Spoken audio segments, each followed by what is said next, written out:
میرے پیارے اسلامی بھائیوں،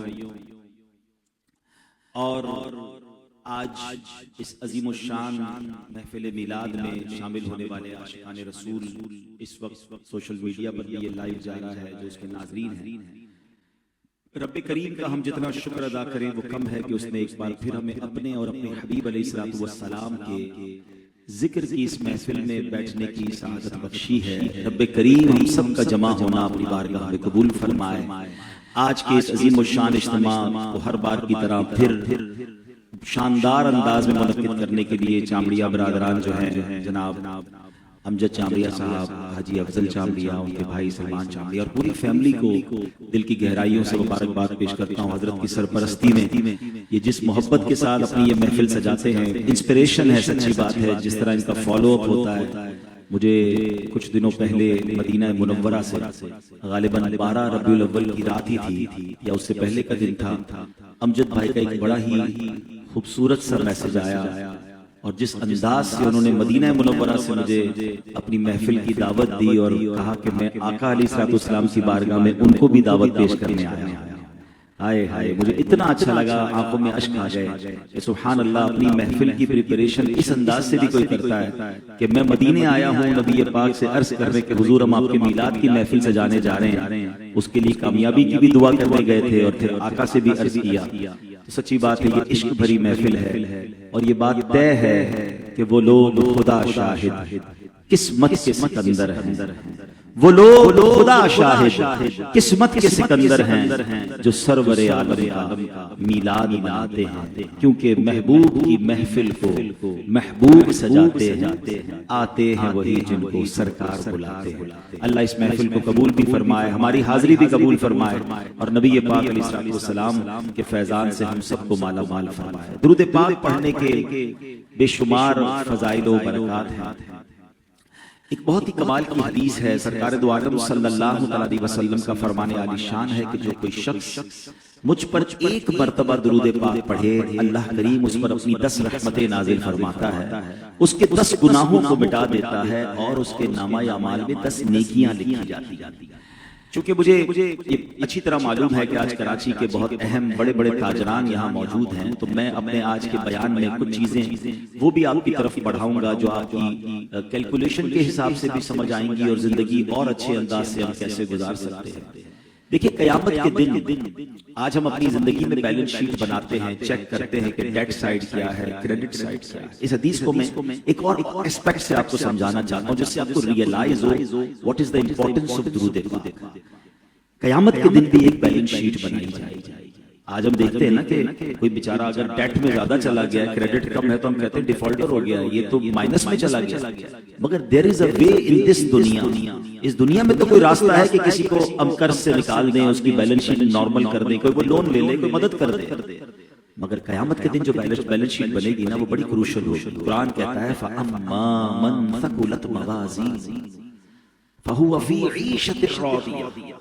اللہ فرماتا ہے قرآن میں کہ جب قیامت کے دن جس کی نیکیوں کا پلڑا بھاری ہوگا وہ جنت کے عیش میں ہوگا، مزے میں ہوگا، اور آگے فرمایا وَأَمَّا مَنْ خَفَّتْ مَوَازِينُهُ فَأُمُّهُ هَاوِيَةٌ وَمَا أَدْرَاكَ مَا هِيَهْ نَارٌ حَامِيَةٌ۔ قرآن کہتا ہے جس قیامت کے دن نیکیوں کا پلڑا ہلکا ہو گیا اس دن وہ جہنم کی بھڑکتی ہوئی آگ میں ہوگا۔ وہ بیلنس شیٹ بڑی کروشل ہے۔ وہاں روایتوں میں آتا ہے کسی کے پاس اگر ایک نیکی بھی کم پڑ جائے تو پھر وہ مارا پھرے گا، اپنی ماں کے پاس جائے گا، دوستوں کے پاس جائے گا، محبت کرنے والوں کے پاس جائے گا، but nobody help him on the day of judgment۔ کوئی ایک گڈ ڈیڈ، کوئی ایک نیکی بھی نہیں دے گا۔ تو پتا چلا کہ اس دن تو بیلنس شیٹ کریڈٹ میں ہونا ضروری ہے، ورنہ تو مارے جائیں گے، اس دن تو کوئی ہیلپ آؤٹ نہیں کر پائے گا۔ تو آج ہی غور کرنا ہے کہ قیامت کے دن نیکیوں کا پلڑا بھاری ہونا چاہیے۔ اب میں ایک بڑا ریئلسٹک سوال کرنا چاہتا ہوں، بڑی تعداد میں یہاں بھی لوگ ہیں، پردے میں میری بہنیں بھی سن رہی ہیں، اپنے دل سے پوچھیے کہ اگر آج میرا انتقال ہو جائے، پاسبل تو ہے، تو میری نیکیاں زیادہ ہیں یا میرے گناہ زیادہ ہیں؟ اور اگر دل سے یہ جواب آ رہا ہے کہ ہاں گناہ زیادہ ہیں، نیکیوں کا تو ویسے ہی پتہ نہیں کی ہیں تو قبول بھی ہوئی کہ نہیں، خلاص بھی نہیں ہوتا ہماری نیکیوں، تو پھر کیا کرنا ہے؟ کیا وہاں شرمندہ ہونا؟ تو اب ایسے کام کرنے ہیں کہ نیکیوں کا پلڑا بھاری ہو جائے، وہاں کی شرمندگی سے بچیں۔ اب دوبارہ یہ حدیث پاک سنیں کہ آقا علیہ السلام نے فرمایا جو ایک بار درود پاک پڑھے اس کے نامہ اعمال میں 10 نیکیاں لکھی جاتی ہیں، 10 گناہ معاف ہو جاتے ہیں، 10 درجے بلند ہو جاتے ہیں۔ تو اٹ مینز جتنے درود پاک میں پڑھتا جاؤں گا میری نیکیوں کا پلڑا بھاری ہوتا جائے گا، گناہوں کا پلڑا ہلکا ہوتا جائے گا۔ یہ میری قیامت والی بیلنس شیٹ کو بیلنس کرنے کا شاندار فارمولہ ہے۔ تو پلیز اپنی زندگی میں درود پاک کو شامل کیجئے، فضول باتوں سے اپنے آپ کو بچائیے۔ آج کل یہ سوشل میڈیا ہمارا گھنٹوں لے جاتا ہے۔ درود پاک ذکر و اذکار کے لیے وقت نکالیے، آئیے نیت کیجئے، میں بھی کثرت سے درود پاک پڑھنے کی نیت کروں، آپ بھی نیت کریں اور محبت کے ساتھ بآواز بلند درود پاک پڑھ لیں۔ صلو علی الحبیب صلی اللہ تعالی علی محمد صلی اللہ علیہ وسلم۔ نعت شریف کا ایک بہت ہی خوبصورت شعر ہے، ان کے جو غلام ہو گئے وقت کے امام ہو گئے، نام لیوا ان کے جو ہوئے ان کے اونچے نام ہو گئے۔ یاد رکھیے پیارے اسلامی بھائیوں، نبی پاک علیہ السلام، آج ہم ماشاءاللہ میلاد منانے جمع ہوئے، جن نے نبی پاک کے نام کو بلند کرنے کی کوشش کی نا، اپنا حصہ ملایا، اللہ نے ان کے ناموں کو عروج عطا فرمایا۔ اور نبی پاک سے جس چیز کو نسبت ملی، شاعر مشرق لکھتے ہیں نا، ذرہ ریت کو دیا تو نے طلوع آفتاب، نبی پاک نے ریت کے ذرے کو بھی اگر ٹچ کیا تو اسے طلوع آفتاب بنا دیا۔ اس کی بہت ساری مثالیں ہیں۔ مدینہ منورہ کو دیکھیں، جب نبی پاک مدینہ پاک نہیں پہنچے تھے تو مدینے کو لوگ یثرب کہتے تھے، بلاؤں والی سرزمین کہتے تھے، مگر میرے آقا جب ہجرت کر کے مدینے پہنچے تو مدینے کے غبار میں بھی شفا ہو گئی۔ کیا فرمایا؟ جب سے قدم لگے ہیں رسالت مآب کے، جب سے قدم لگے ہیں رسالت مآب کے، جنت بنا ہوا ہے مدینہ حضور۔ اس سے پہلے تو مدینے کو کوئی نہیں جانتا تھا۔ یہ شان ہے میرے آقا، کیسے کیسے عروج عطا فرمایا، ذرہ ریگ کو دیا تو نے طلوع آفتاب۔ اگر نبی پاک کے بچپن کی بات کریں، عرب شریف میں بچپن میں لوگ اپنے بچوں کو دودھ پلانے کے لیے دائیوں کے حوالے کرتے تھے۔ اس کی 2-3 ریزن تھی کہ بچہ گاؤں میں جائے گا تو اس کی زبان بھی اچھی، عربی لینگویج بھی امپروو ہوگی، اور اس کے ساتھ ساتھ اس کے ہیلتھ کے معاملات بھی بہتر ہو جائیں گے، آب و ہوا اچھی ہوگی۔ اس زمانے میں جب نبی پاک کی ولادت ہوئی تو مکے میں بہت ساری دائیاں آئیں کہ بچے لے کر جائیں گی اور انہیں دودھ پلائیں۔ ایک دائی کہتی ہے کہ میری باڈی میں بھی دودھ کم تھا، میں خود بھی کمزور تھی، اور جب مکے جا رہی تھی تو میرے جانور کا حال یہ تھا، میری اونٹنی سب سے پیچھے رہ جاتی تھی۔ قافلے والے مجھے ٹانٹ کرتے تھے، کہتے تھے اے حلیمہ تمہاری وجہ سے ہم پیچھے رہ جاتے ہیں، بار بار رکنا پڑتا ہے، تمہارا جانور پیچھے رہ جاتا ہے۔ کہتا ہے مکے پہنچی، سب دائیوں کو بچے مل گئے، مجھے کسی نے بچہ نہ دیا، کیونکہ میں خود بھی کمزور لاغر تھی، مگر میں نے دیکھا کہ ایک بچہ ایسا ہے جو کوئی لے کر بھی نہیں گیا، چہرہ بڑا نورانی ہے، مگر اس لیے چھوڑ گئے کہ اس بچے کے والد نہیں تھے۔ تو بی بی حلیمہ کہتی ہیں کہ میں نے سوچا کہ کوئی نہ لے گیا تو میں ہی لے جاؤں، خالی ہاتھ جانے سے بہتر ہے۔ مگر کمال یہ ہوا کہ جیسے اس بچے کو گود میں اٹھاتی ہوں، اپنے جانور پر ہم بیٹھتے ہیں، وہی اونٹنی جو سب سے پیچھے آ رہی ہے وہ سب سے آگے چل گئی۔ قافلے والے کہتے ہیں اے حلیمہ کیا جانور بدل لیا؟ تو میں نے کہا جانور نہیں بدلا۔ اس نے جو جواب دیا نعت کے شعر میں آپ کو سنا دیتا ہوں، مل کر پڑھ لیجئے گا۔ یہ کہتی تھی گھر گھر میں جا کر حلیمہ میرے گھر میں خیر الورا گئے ہیں، بڑے اوج پر میرا اب مقدر، میرے گھر حبیب خدا گئے۔ کہتے ہیں اونٹنی نے بھی دودھ دینا شروع کر دیا۔ اپنے گاؤں پہنچی تو بی بی حلیمہ، اس زمانے میں لوگ چراغ جلاتے تھے، ساری رات چراغ نہیں جلاتے تھے، جتنی دیر ضرورت پڑتی تھی چراغ جلاتے تھے، چراغ گل کر دیتے، اندھیرے میں سو جاتے۔ گاؤں والوں نے نوٹس کیا کہ بی بی حلیمہ سعدیہ کا گھر ساری رات روشن رہنے لگا۔ صبح اٹھ کے گاؤں والے پوچھتے ہیں اے حلیمہ لگتا ہے بڑے پیسے آ گئے، اتنا چراغ جلاتی ہوں؟ تو بی بی حلیمہ کہتی میں کوئی چراغ نہیں جلاتی، جو بچہ لائی ہوں اس کے چہرے سے نور اتنا نکلتا ہے کہ اس کی برکت سے ساری رات گھر روشن رہتا ہے۔ یہ ظلمت سے کہہ دو کہ ڈیرے اٹھا لے، کہ ہیں ہر طرف اجالے اجالے اجالے اجالے کہا جن کو حق نے سراجم منیرا میرے گھر وہ نور خدا گئے. اب سمجھنا یہ ہے کہ نبی پاک علیہ السلام نے جس چیز کو ٹچ کیا، جس کو نسبت ملی. I have a question for all of you. مجھے بتائیے اس سال مکے میں بہت ساری دائیاں آئی ہوں گی، کسی ایک کا نام بتا دیں بی بی حلیمہ کے علاوہ. ہمیں کسی کا نام نہیں پتا. آج 1450 سال گزر گئے، اس دائی حلیمہ کے قصیدے ہم گا رہے ہیں. اس کا کیا مطلب ہے؟ نام لیوا ان کے جو ہوئے، ان کے اونچے نام ہو. یہ بات سمجھنی ہے. ایک ایسے شخص جن کے ہاتھ میں ننگی تلوار تھی. انٹینشن کیا تھی کہ نبی پاک کو معاذ اللہ شہید کرنا، قتل کرنے کے ارادے سے آئے، مگر جلوہ جانا دیکھا، پیارے آقا کا دیدار کیا، کلمہ پڑھ کر مسلمان ہو گئے. دامن مصطفیٰ کیا ملا، میرے آقا نے کیسا بنا دیا. خود فرماتے میرے بعد کوئی نبی ہوتا تو عمر ہوتا. اللہ اکبر، اسے عمر فاروق بنا دیا. تو پتہ یہ چلا کہ جس کو پیارے آقا سے نسبت ہوتی جاتی ہے اللہ اسے عروج عطا فرماتا ہے. اور سبحان اللہ، صحابہ کرام علیہ الرضوان کی جو تربیت نبی پاک نے فرمائی. آج میں دو عظیم صحابہ کا ذکر آپ کے سامنے کرنے آیا ہوں. ویسے تو بہت سارے صحابہ تاجر تھے، بڑے بڑے بزنس مین تھے، مگر یہ دو ہستیاں وہ ہیں جو one of the biggest business man of that era تھے. اس زمانے کے ملینرز اور بلینرز تھے. اور سبحان اللہ، قطعی جنتی بھی. ویسے تو ہر صحابی جنتی ہے، مگر یہ وہ دو صحابہ ہیں کہ جن کو عشرۂ مبشرہ میں ہونے کا شرف ملا. یہ 10 وہ صحابہ ہیں جنہوں نے نبی پاک کی زبان سے جنت کی بشارت سنی. آج بڑی تعداد میں یہاں بزنس مین بیٹھے ہیں اور مجھے ٹاپک بھی یہ دیا گیا کہ آپ ذرا ان عظیم ہستیوں کی کچھ اوصاف بیان کریں کہ وہ کیسے تھے کہ اپنا بزنس بھی کیا اور جنت بھی کما لی، نبی پاک کا ساتھ بھی دیا اور اسلام کی بڑی خدمت بھی کی. بعض اوقات جب ہم بزنس میں پڑ جاتے ہیں ہم یہ سمجھتے ہیں جناب اگر بزنس میں زیادہ بڑے کام کرنے ہیں تو پھر دین کے کام کے لیے وقت مشکل سے ملے گا، اور جناب ترقی کے راستے بعض اوقات ہم رانگ چوز کر لیتے ہیں. آ جاؤ میں آپ کو ایسے تاجروں کی بات بتانے جا رہا ہوں. One of the amazing personalities in the history of Islam. ایمان لانے کا واقعہ بھی بڑا عجیب ہے.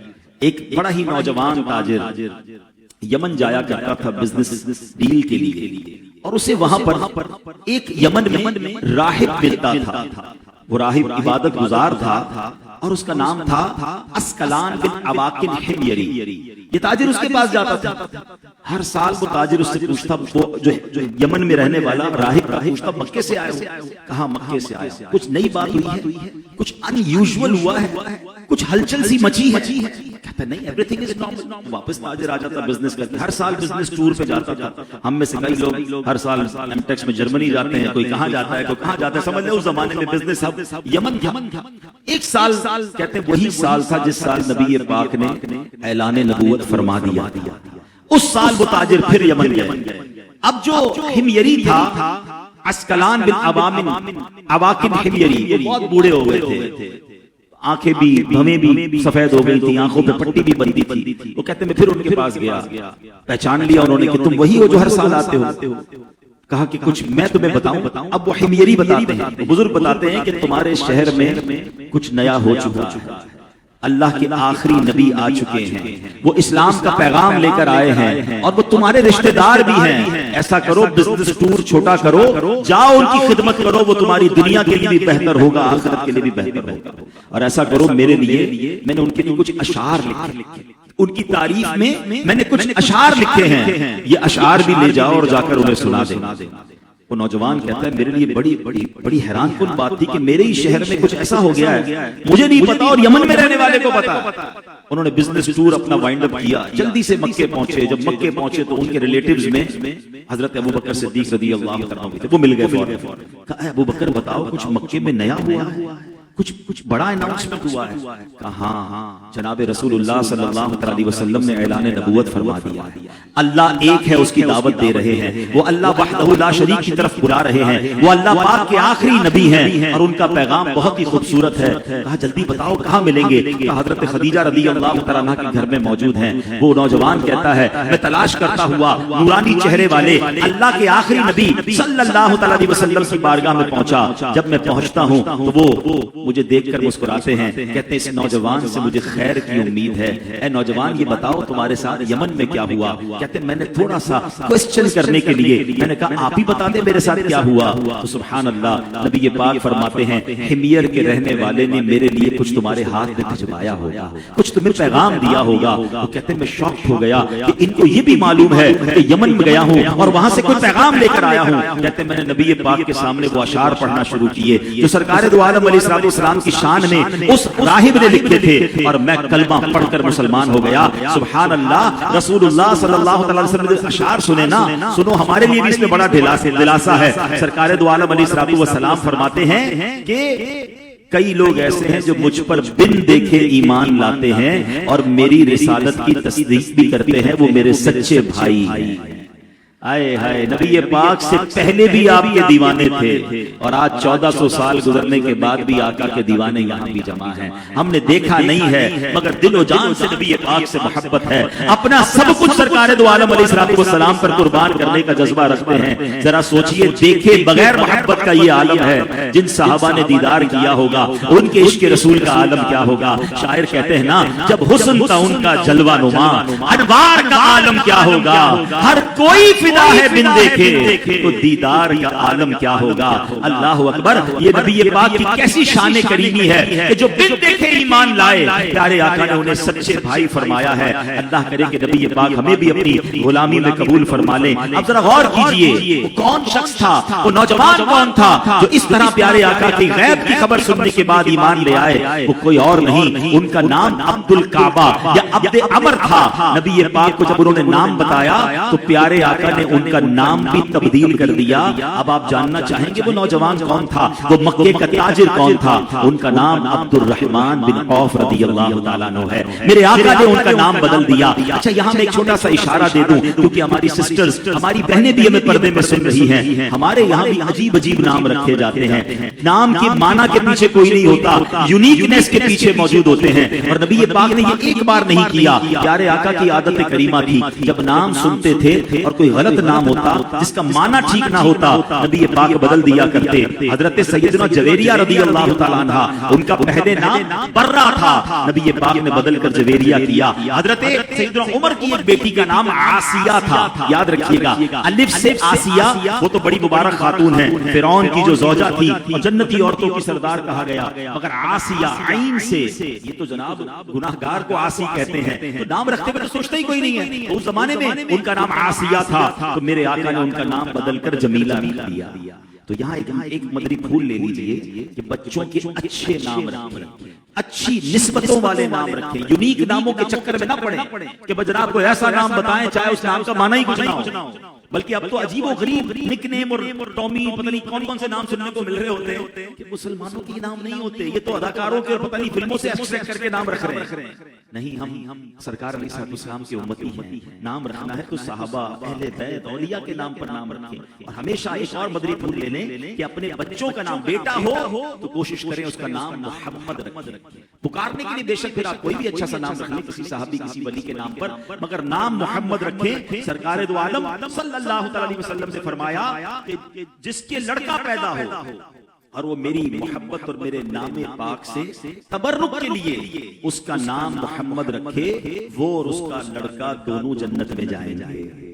سبحان اللہ۔ تو پھر نبی پاک سے محبت کے لیے اپنے بچوں کا نام یہ رکھیں، پکارنے کے لیے آپ نام ڈیفرنٹ کر سکتے ہیں۔ اچھا یہاں ایک اور وظیفہ بھی بتا دیتا ہوں کہ اگر کوئی بیٹے کے تمنائی بیٹھے کہ بیٹا چاہیے تو علماء فرماتے ہیں اگر حمل ٹھہر جائے اور یہ نیت کر لے کہ اگر بیٹا ہوا تو نام محمد رکھوں گا، انشاءاللہ اللہ اسے بیٹا عطا فرمائے گا۔ تو یہ میرے آقا کے نام کی برکت ہے۔ چلیں لگے ہاتھوں میں نام کے حوالے سے بھی آپ کو بتا دیا کہ نام اچھے رکھنے چاہیے، کیونکہ قیامت کے دن بندہ دو بچوں کو ان کے باپوں کے نام کے ساتھ پکارا جائے گا. اب سوچیں کسی کا کسی اداکار کے نام پر یا پتہ نہیں کس کے نام پر نام رکھا ہے اور قیامت میں سب کے سامنے اس کو اس نام سے پکارا جائے. کیا مزہ آئے کہ مجھے قیامت کے دن محمد کے نام سے پکارا جائے, بلال کے نام سے پکارا جائے, ابو بکر کے نام سے پکارا جائے, عثمان غنی کے نام سے پکارا جائے, مولا علی کے نام سے پکارا جائے, ہماری بچیوں کو بی بی فاطمہ کے نام سے پکارا جائے. ارے ان کی نسبتیں ہوں گی تو ان شخصیتوں کا کرم بھی ہو جائے گا اور ساتھ جنت میں جانا بھی نصیب ہو جائے گا. تو ہمیں اچھے نام رکھنے چاہیے اپنے بچوں کے, اور اللہ نہ کرے اگر برے نام رکھ دیے ہیں تو علماء سے مشورہ کر کے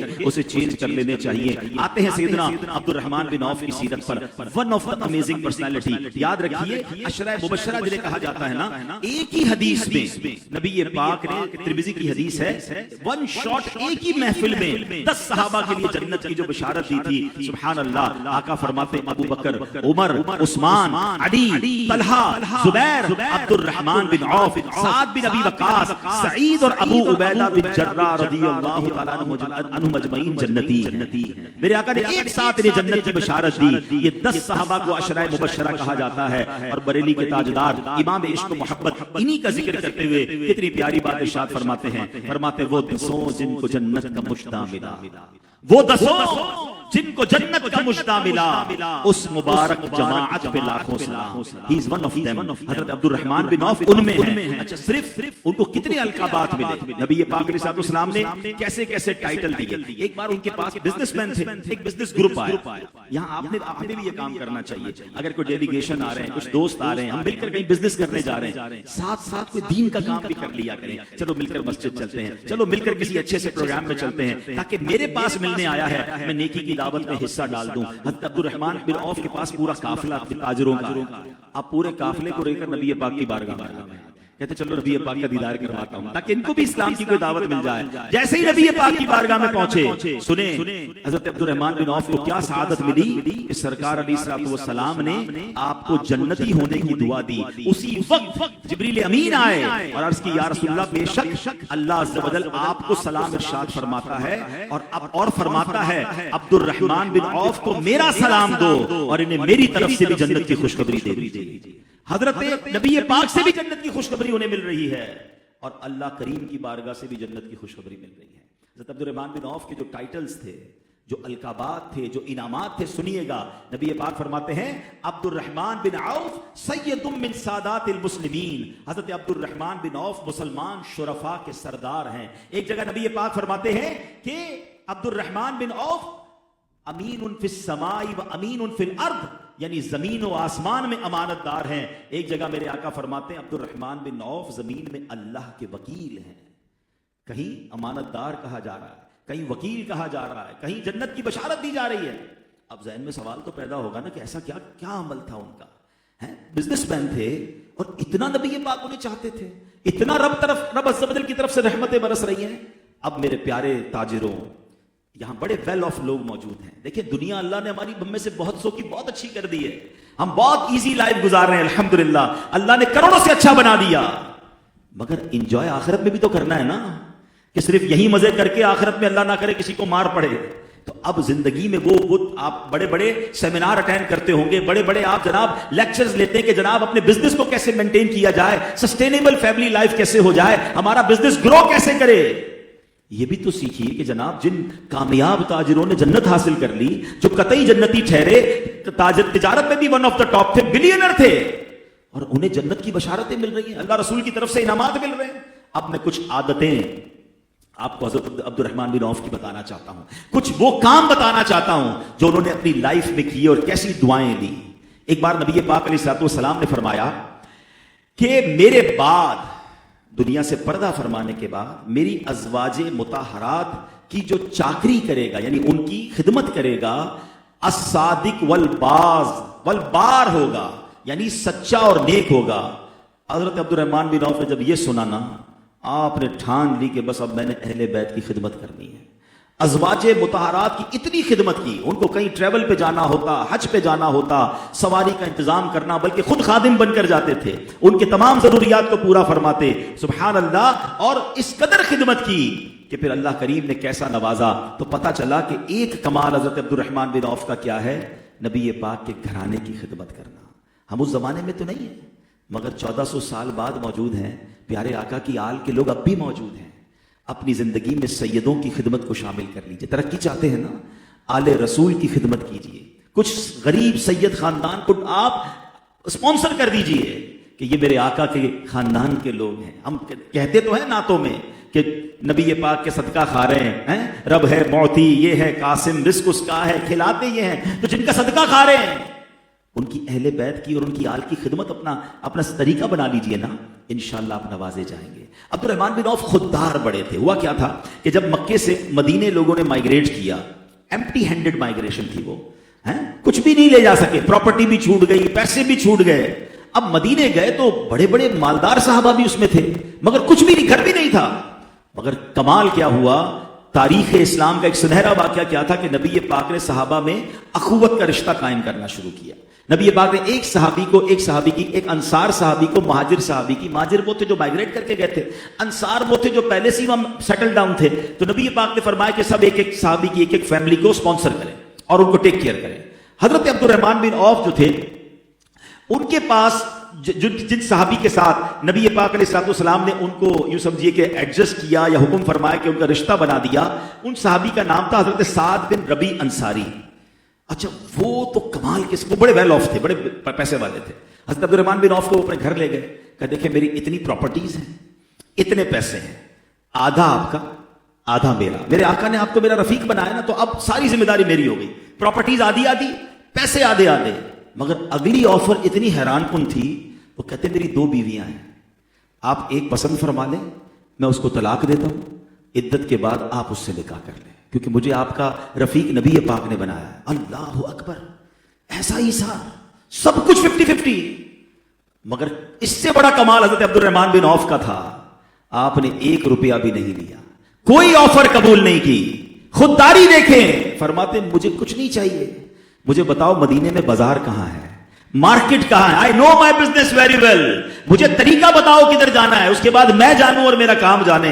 اللہ اکبر، اتنی بڑی آفر کو ٹھکرایا.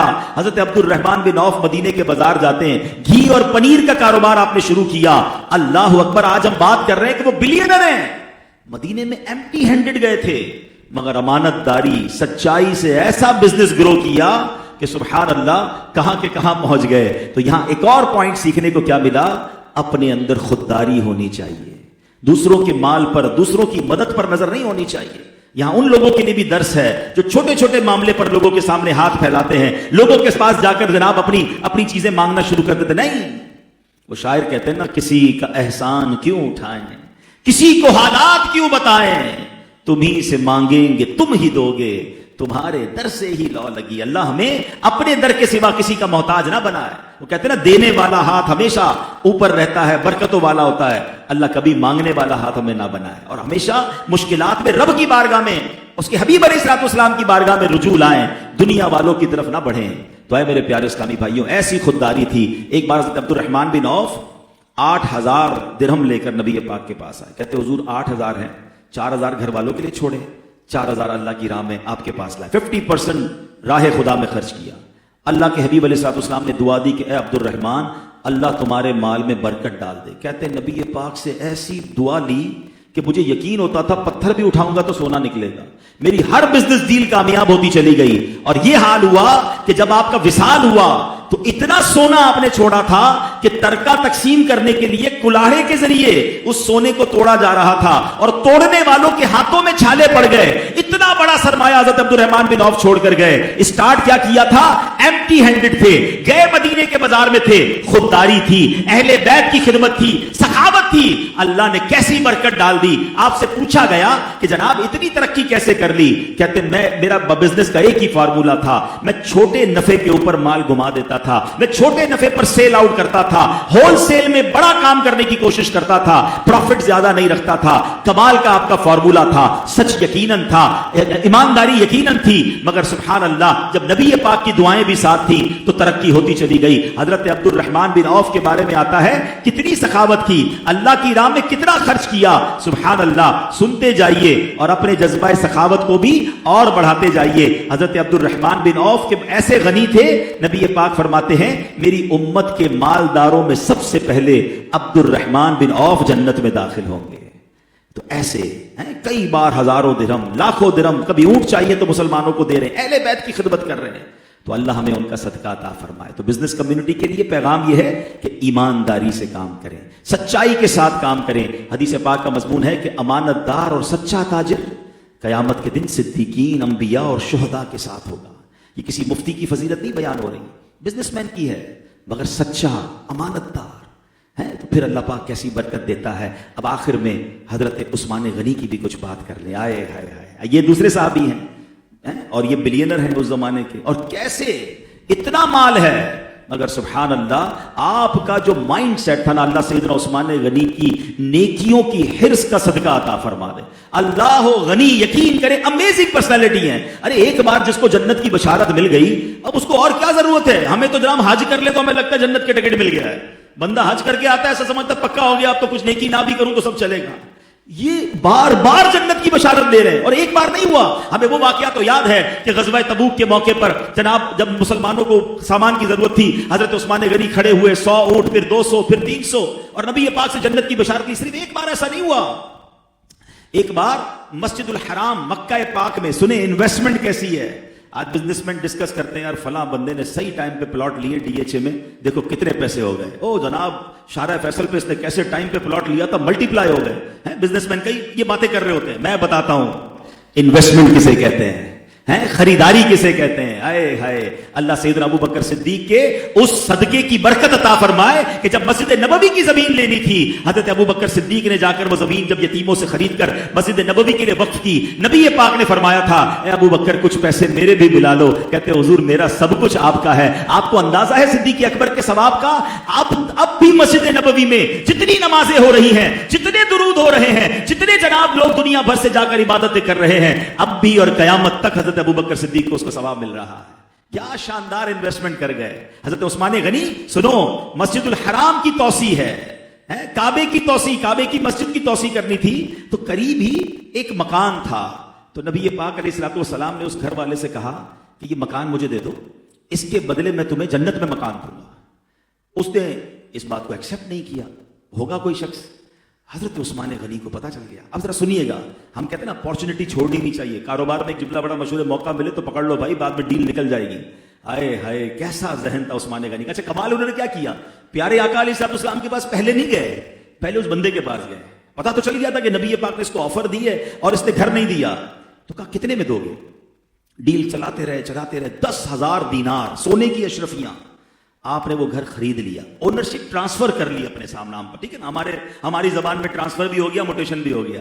اب گئے نبی پاک کے پاس، جا کے کہتے ہیں حضور آپ نے وہ مسجد الحرام کے ساتھ جو گھر تھا، اس گھر والے کو یہ آفر کی تھی کہ یہ گھر اگر مسجد الحرام کے ساتھ شفٹ کر دے، اٹیچ کر دے، وقف کر دے، آپ اسے جنتی گھر دیں گے.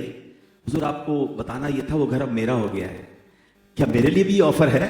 آئے ہائے، نبی پاک نے فرمایا عثمان تمہارے لیے بھی آفر ہے. کہتے حضور یہ گھر میں اللہ کے لیے وقف کرتا ہوں. صرف ایک بار نہیں، مسجد نبوی کے برابر میں ایک پلاٹ تھا. سبحان اللہ، حضرت ابو بکر صدیق نے تو جگہ لی، اب جگہ شارٹ پڑ گئی، اور ایکسٹینڈ کرنا تھا. تو نبی پاک نے ایک پلاٹ تھا، اس سے فرمایا کہ یہ زمین کا ٹکڑا مجھے دے دو، اس کے بدلے مجھ سے جنت میں یہ پلاٹ لے لینا. اس نے بھی یہ آفر نہیں مانی. حضرت عثمان غنی جیسا بزنس مین کون تھا؟ ڈیل پتا چل گئی، گولڈن ڈیل، پری لانچنگ کہتے ہیں نا، پکڑ لو بھائی پھر مہنگا ہو جائے گا بعد میں. حضرت عثمان غنی کو پتا چل گیا، فوراً اس کے پاس پہنچتے ہیں، فرماتے یہ پلاٹ مجھے دے دو. پلاٹ خریدا. آقا سے کہتے ہیں حضور اب میں اللہ کے لیے وقف کرتا ہوں، کیا مجھے بھی جنت میں پلاٹ ملے گا، مجھے بھی جنت میں زمین ملے گی؟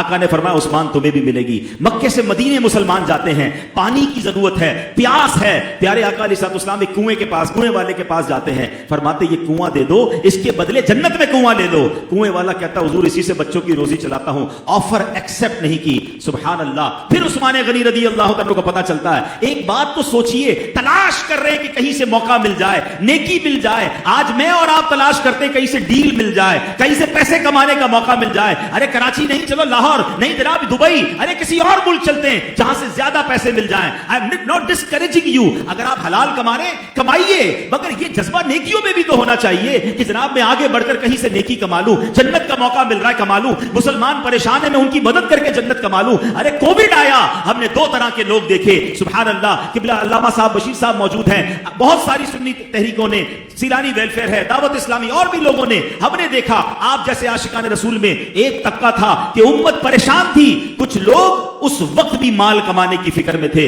اناج مہنگا کر دیا اور اناج بھی گھٹیا اپنا نکال دیا کہ چلو راشن میں گھٹیا اناج چلا جائے گا. جو ماسک 1-2 روپے کا ماسک تھا 50-50 لاکھ روپے میں ماسک بیچا گیا, سینیٹائزر مہنگے کر دیے. ان کو یہ خیال نہیں آیا کہ امت پریشان ہے, ارے آج تو وقت ہے جنت کمانے کا, مگر اس وقت لوگوں نے پیسے کمائے. مگر سبحان اللہ ایک طبقہ وہ بھی تھا کہ جو مہنگا اناج خریدتا تھا اور فری تقسیم کرتا رہا. تو پتا چلا یہ موقع ہوتا ہے نیکی کمانے کا. حضرت عثمان غنی کو پتا چلا کہ یہ کنواں جو ہے سبحان اللہ جنت کا کنواں ملے گا. پہنچ گئے اس کنویں والے کے پاس, کہتے کنواں دے دو. کہتے نہیں دینا. کتنے میں دینا؟ کہا بیچنا نہیں ہے, میرے بچوں کی روزی ہے. کمال کے بزنس مین تھے. آپ کہتے ہو نا ہمارے پاس بڑا دماغ ہے ڈیل کرنے کا, دیکھو حضرت عثمان غنی نے کیسی ڈیل بنائی. کہا اچھا ایسا کرو پورا نہیں دینا, آدھا دے دو. کنواں آدھا کیسے بک سکتا ہے؟ کہا ایسا کرتے ہیں ایک دن تمہارا ایک دن میرا. اس کو بات سمجھ آئی, یار آدھا بک بھی جائے گا. ایک دن جو میرا دن ہوگا, every alternate day I will sell my water to the people of Medina, اور آدھا بے شک یہ مسلمانوں کو فری پلا دیں. کہا ٹھیک ہے. کتنے میں ڈیل کا؟ 12,000 میں. پہلے وہ 25-30 ہزار میں بھی دینے کے لیے تیار نہیں تھا, 12,000 دینار میں آپ نے آدھا کنواں خرید لیا. مائنڈ سیٹ دیکھیں آپ نے کیا کیا. جو آپ کا دن تھا نا حضرت عثمان غنی کا, فار ایگزامپل منڈے کا دن ان کا تھا, ٹیوزڈے کا دن اس بندے کا تھا, آپ نے اعلان کر دیا کہ پیر والے دن سارے مدینے والوں کے لیے پانی فری ہے.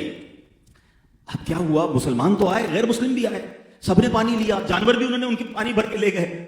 اب ٹیوزڈے کا دن آیا تو اس سے کوئی پانی خریدنے نہیں آ رہا.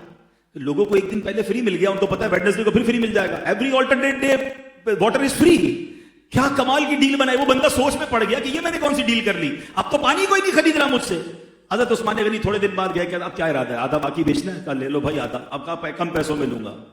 پہلے تو زیادہ پیسے میں بیچا تھا نا, آدھا پہلا 12,000 میں لیا, اگلی ڈیل 8,000 میں بنائی, 20,000 دینار میں پورا کنواں لیا. آقا کے پاس پہنچ گئے, کہتے حضور وہ آفر میرے لیے ہے جو اس کو دی تھی کہ کنواں کے بدلے جنت میں کنواں ملے گا.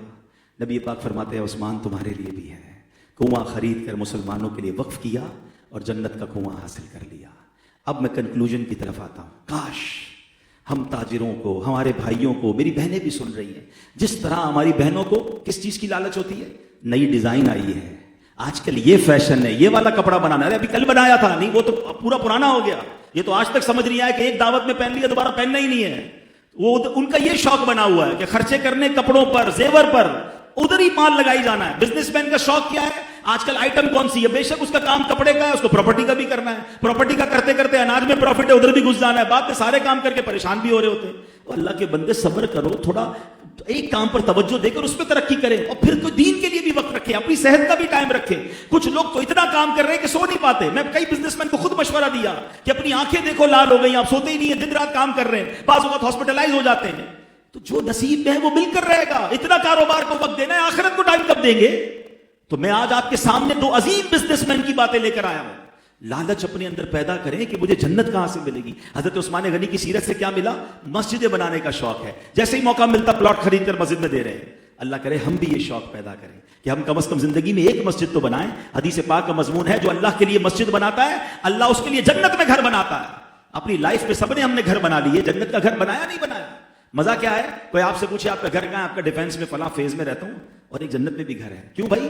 میں نے اللہ کے نبی کے وعدے پر یقین کرتے ہوئے اللہ کا گھر بنایا, اللہ انشاءاللہ جنت میں بھی مجھے گھر دے گا. جنت کا ایڈریس بھی تو رکھو نا اپنے پاس. تو الحمدللہ دعوت اسلامی دنیا بھر میں مسجدیں بنا رہی ہے. آئیے ہمارا ساتھ دیجیے, مل کر مسجدیں بناتے ہیں اپنے لیے, اپنے محرومین کے لیے. پھر پانی کا صدقہ, ماشاءاللہ سیلانی والے ماشاءاللہ پورے پاکستان میں الحمدللہ کنویں کھدوا رہے ہیں. پانی کا صدقہ ہم بھی کر رہے ہیں, FGRF دعوت اسلامی کی طرف سے, کسی کے ساتھ بھی کریں, خود کریں, مگر پانی کا صدقہ ایکچولی مائنڈ سیٹ بنائیں کہ میں صدقہ کر کے, نیکی کر کے, اور صرف پیسوں سے نیکیاں نہیں ہوتی ہیں, کسی کی مدد کر کے بھی نیکی ہوتی ہے, کسی کی جائز سفارش کر کے بھی نیکی ہو جاتی ہے, کسی کی جناب دل جوئی کر کے بھی نیکی ہو جاتی ہے. لیکن نیکیوں کا جذبہ رکھیں. جیسے آج آخری بات, آج جمعے کا دن ہم نے گزارا ہے ماشاءاللہ. آپ کو پتہ ہے جمعے کے دن کی ایک نیکی 70 نیکیوں کے برابر ہے. ہمارے اسلاف تلاش کر کر کے جمعے کے دن نیکیاں کرتے تھے. فار ایگزامپل آپ نے سنڈے کے دن کسی مریض کو دیکھنا ہے, منڈے کو کوئی چیریٹی کرنی ہے, کوشش کریں اس کو فرائیڈے کو ڈائیورٹ کر لیں. یار منڈے کو کروں گا 1 نیکی ملے گی, سنڈے کو کروں گا 1 ملے گی, فرائیڈے کو کروں گا 70 مل جائیں گی. تو بزنس مین مائنڈ سیٹ بناؤ نا, تو اللہ کرے کہ نیکیاں کمانے, کیونکہ مرنے کے بعد نیکیاں نہیں کما سکیں گے. یہ بات یاد رکھیے گا. جس دن میری اور آپ کی آنکھیں بند ہوئی, اکاؤنٹ کلوز. مولا علی فرماتے نا آج عمل کا دن ہے، کل حساب کا دن ہوگا. آج ایسا عمل کر لو کہ کل جزا ملے. اور ہاں، صدقہ جاریہ ایک ایسا کام ہے جس میں بہت ساری طریقے ہیں ماشاءاللہ، جس میں آپ کنویں کھدوائیں، مسجدیں بنائیں، درخت لگائیں، یتیم خانہ ہے، اور ماشاءاللہ غریبوں کو جو کھانا کھلانے والا کام، یہ نیکیاں ہیں.